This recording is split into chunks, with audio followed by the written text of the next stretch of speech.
బిస్మిల్లా. ఖురాన్ మరియు హదీసుల్లో ఇస్లాంలో షిర్క్ అనే పదం మనం వింటూ ఉంటాం. షిర్క్ అంటే ఏమిటి? అల్లాహ్ సుబ్హానహు వ తఆలా ఖురాన్లో తెలియజేస్తూ ఉన్నారు, నేను తలిస్తే ఏదైనా క్షమిస్తా కానీ షిర్క్ మాత్రం క్షమించనని అల్లాహ్ సుబ్హానహు వ తఆలా ఖురాన్లో ఒక వాక్యంలో చెప్పారు. ఖురాన్లోనే షిర్క్ చేసేవారిని ముష్రికులు అని చెప్పడం జరిగింది. వారు ముస్లింల ఉండి కూడా షిర్క్ చేస్తున్నారంటే వారు ముష్రికులు అని చెప్పడం జరిగింది.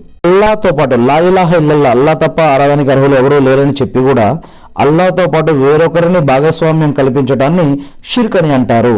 ఇది ఆరాధనలో కావచ్చు, పోషణలో కావచ్చు, గుణగణాలలో, నామంలో కావచ్చు, జీవన పద్ధతుల్లో కావచ్చు, ఆరాధన పద్ధతుల్లో కావచ్చు, మన మాటల్లో, పాటల్లో, రచనలలో, చాతళ్లలో, ఊహళ్లలో అల్లాహ్కి భాగస్వామిగా వేరొకరని, ఉదాహరణకి బాబాలని, సమాధులని, ఇటువంటివి ఏవైనా కల్పించుకోవడాన్ని, ఇవన్నీ కూడా షిర్క్ కిందకే వస్తాయి అని ఖురాన్ మరియు హదీసుల ఆధారంగా చెప్పడం జరుగుతూ ఉంది.